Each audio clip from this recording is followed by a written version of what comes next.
Hey there! Join Team Echo Lodge Equestrian's dynamic duo, Pablo and Pumba, as we work with Ben Netterfield, equestrian performance and mindset coach, to master the art of achieving the perfect stride. Whether it's a big, powerful canter over the first jump or a deep stride leading up to it, we're dedicated to honing our skills under expert guidance to get comfortable with the uncomfortable. For a strong canter over the first jump, we need to remember to sit up tall upon landing and take a woo to achieve the desired 3 strides. On the other hand, if we find ourselves in a deep stride approaching the jump, we need to stay tall on landing and ride forward confidently to ensure that seamless 3-stride execution. Together with Pablo, Pumba and Ben, we're committed to refining our techniques and improving our performance in the exciting world of show jumping. Embrace the challenge, embrace the thrill, and let's make every stride count. In the session with Ben, you'll be gaining an insight into my thoughts and understandings of the process and Ben's tips on those learnings. By sharing these experiences with each other gives me the opportunity to learn and grow. I hope you enjoy the journey of our learnings from the session. Here we go, and see you at the end. Pablo was first up today. We started by talking about my goals for the session. I need that match practice at that metre 5. Yeah. Yeah? Yep. Because the metre 10 here at home is beautiful. Yep. Even though I still need the match practice for the long approach. Yes, just sitting. And that's what I'd like to learn a bit more at a height. Okay. You know what I'm saying? Yeah. That here on the ground with you, that match practice of sitting at a higher height and sitting and waiting. Yeah, just letting it be. Letting it be. Our goals for Pablo this year is to work on his balance, get him to accept the contact, good boy, keep the rhythm, and try to improve his self-carriage. Lovely. Look. Okay, so now do that. Cross the other way to this vertical. As we're cantering around, I'm thinking bouncy canter. Give and take, look up and through. As I land, I'm trying to look around to the next fence, sit up and get him onto his hocks. That's it, good. Do that again. Good boy. A little play like that is fine because you just kept him straight, allowed him to travel. I take a breath and refocus. Look around, focus to the fence and try to sit taller. Now sit taller and look. Bring him back. Good. Okay, then walk for a sec. Good boy. Okay, do those 2 again. Yep. My body's in a better position here and I'm a bit softer, so Pab's canter is much better. Allow with your hands. Allow. Good. I didn't ride forward enough, so we got deep. Okay, just thinking that one less stride. I didn't set him up properly there. Yeah, just want him to come through that turn a little bit more. Yes, I stopped. Just a travelling half halt. There you are. Good. Lovely. Allow. Keep going. That's it. Keep going. Yes. I was much happier with the way I approached the fence, and we got a nice shot because of that. Again here, thinking about setting up the canter, getting the bouncy, peppy canter underneath me, and allowing him to travel forward at the same time. I sat up on landing and got him to get on his hocks around the corner, and he had the power to drive forward, and the fence came up nicely. Letting that fence go and getting my focus to get straight and square to set up the line of 3 strides over the oxes was the next task. He was a bit looky to the first. I had to then quickly sit up on tall on landing and put my leg on to support him to the next fence. Sitting up and supporting him gave him confidence just to jump out nicely. Working on getting the canter back, sitting him up, keeping the bend and flex through the corner, We lost the bouncy canter 3 strides out and got flat and smashed the fence. Breathe. Yeah. And then do it again. This one or the whole thing? Just this one. Yeah, It's fine. cool. It's actually jumping really. Well, you're both jumping really So well. what did I felt like the canter was, like you say, okay. Yes, it was just a little out in front of you both. Oh, so I not underneath the energy. I Yeah. wasn't holding the energy. Just a fraction. Just a fraction. For what? So, Oh, I see. say if he's a little bit more experienced at this height, that Yeah. probably wouldn't matter. Yeah. At this height, when it's just that little bit bigger, if he's out in front of himself a little bit, then he gets to this He knocks that. a little early. Yes. Yeah, okay. Understand. Okay, so Alright, nothing, so I've got 6 months time, same sort of counter he'd get away with Good. and jump probably fine. With understanding of what happened and why, I was able to refocus and then get him up and have a nicer canter around the corner. And as you can see, he's a bit more punchy, a bit That's more better. up and a bit more forward going. Up, It was actually quite a lovely canter. up. As we went around the corner, I sat up, I looked up, I kept my bum in the seat and we just popped it beautifully. Beautiful. boy. Big pats. Woo. Big Woo. pats. Woo. You know you did good. That's good. So it was a little bit, it was a different feel in the canter. It felt a little bit skippy, Oh, okay, yep. but I don't know if I was It's just. not the old, where he used to skip a lot and then leave his No, hind it was legs. it was like a more energy skip. Yes. Yeah. Yeah, just, Yeah. So that's pretty cool. yeah. Oh, that's really cool. It's not pretty cool, it's really cool. Right. Leave it at that. Leave it at that. Yeah, he's Oh, jumping can I- fantastic. He's jumping fantastic. Sometimes you just have to stop on a good note. Leave him on the high. This is where he's just finally changing, a little bit more experienced, where he goes, oh, this is different than I've been doing, but I can sort this out now. Like Yeah. whereas before, oh, not sure, especially coming on that rolling counter, Yeah. oh, I'm not sure if I can, think that fast. But you also want to acknowledge that, whereas sometimes you want to jump more and more till I have this magic marker in my mind, and he doesn't need that today. And that's that.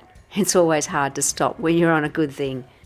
It's a great feeling when you start to become comfortable with the uncomfortable. A quick change and Pumba was up next. Very good ride, well done. And now I had to refocus and remember that I was riding Pumba.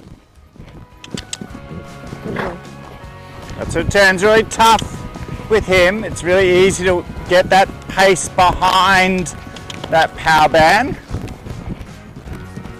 Good. One more time. Actually, no, go. Pumba has a great jumping canter, but he needs time to warm up. With Pumba, my goal is to hone my riding skills to his light way of going. It's mostly this horse in particular. He's very easy. Oh, lovely. Very easy to look down.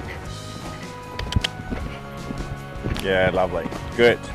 Good boy. If you can stop yourself on this horse, then most other horses are easy because it's just the way he travels. It's easy just to drop your eye down. The same again.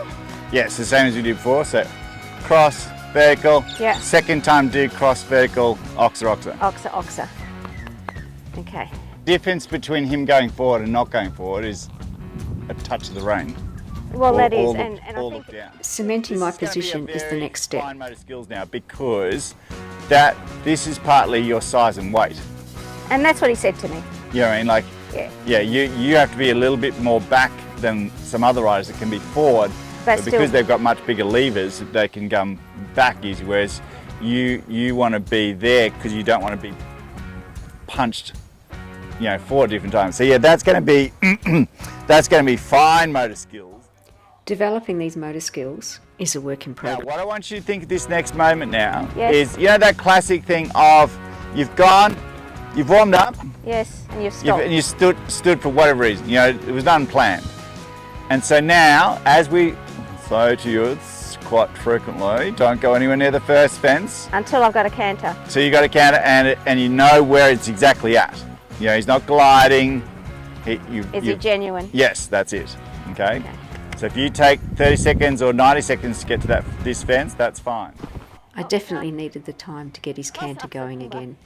Come on. Vertical. Come on. Good boy. Vocalising my actions was helping me breathe Good. and Better focus on the canter. task at hand. Cross oxer. Look up. Sit up. Right forward. Good boy. Turn. Vertical. Hey! Moral of that story is that talking to yourself does help. Nah. Vertical, come on.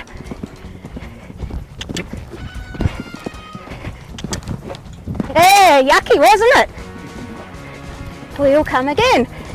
He wanted to fight me on the lead to the first of the oxes, so we missed the stride a bit. But coming back through and around to the next attempt was much better. Good boy. Beautiful flying change, Pumbi. We had a much better approach to this attempt, but I checked him instead of closing the door to stop the drift.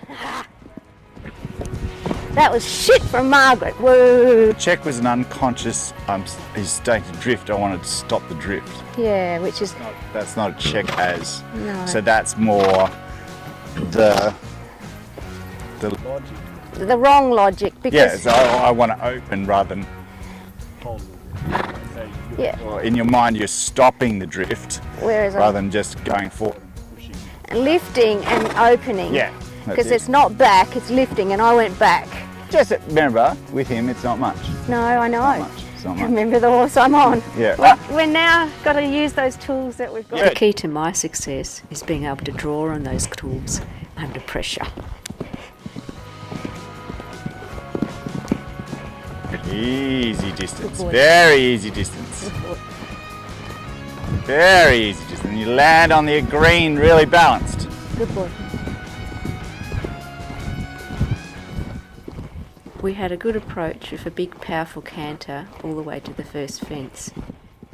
Big in made it a bit short out. Now remembering, if I'm straight and I'm powerful and I'm big in, I'm going to be short. I'm going to then have it's to actually slow- short. Yeah, Yes, short. okay. So this is, for both felt these that. horses, you're going to start facing that a little bit more. The bigger the fence, they're going to jump out a bit bigger as well. And if they're already being powerful, you know, that's got to go into your vocabulary a little, okay? Because it hasn't needed to be there very often, So it's, especially two oxes. and it has to be on landing, tall. Yeah. And what do you And do? with him, it's just a little tall Taller. and don't push on, just support. And I thought I had to push on where no, I didn't because Yeah. it was there. So I didn't. Yeah. I'm still not able to read. Yeah, but that's The because in you and out don't and- normally have to think that way. No, but this is Yeah, what we so have now to learn. you're just Yeah. thinking of the vocabulary in that way of different language because he's gone in big and I'm being powerful and I'm straight. Big, powerful, straight, tall. Yes, that's it. We had a big canter on approach. Got in a bit deep. I sat up and pushed a Perfect little reaction, and made the good. distance. Good boy. Pumba's canter now is more forward, up and punchy, Tall. and he's Tall. sweeping Sit up. around the corner. We're sitting up nice and tall, just sitting and waiting. Good And boy. pop! The fence was just so lovely. Good boy. That's a perfect example of real world solution. Like you had a Because I big love- counter here, he just went into a slightly deeper spot than you're expecting, okay? Yes. And so then you adapted and just pushed a little, and then he made up the next distance easily. That's just a perfect real world. You're not going to meet it. You had the idea of what you're trying to do, and made it easy. Learning the feel for what canter I've got Come. is a never-ending work in progress for me. We've got a better Lovely canter canter. with a lot more energy, Lovely jump and canter. punch here, Tall. but the corner was a bit square, which got him deep. Oh, that was very unfortunate from Margaret. Now you don't have to quite square that turn off as much as you are there. So sweep it? Just a little bit. Okay. Yeah, you're just squaring it off more than you need to, because that distance isn't short. Like, so you can use that sweeping turn a little bit more. Okay. We were squaring off that turn for a while because to stop drift. Again, a heaps better canter with more energy, jump and punch. A sweeping bend, which allowed him then to just roll down and pop over the fence. Good boy. Good boy. Woohoo! That was really lovely. Really, really lovely. Easy peasy when Margaret sits in the saddle, looks up, and has that supporting leg. And just that finer detail of which is this horse, because then you can still, your half halts, you still do a half halt with him, it's just different. Okay? But as long as you recognize what he is, how he operates, your half halts are lighter. They're almost just a thought. You know, half the time with him they're a thought. Yeah. No, they're a thought, Ben. Yeah. And that I have to start to learn to just trust that process. Lots of lessons learned today. I think the key for me was remember the horse I'm riding, trust the process. Getting the feel for the canter is essential to hone my jumping skills. Sit tall on approach and landing to balance my horse. And the canter needs energy, power and punch to give the best jump. I hope you enjoyed. Thanks for watching and see you at the next one.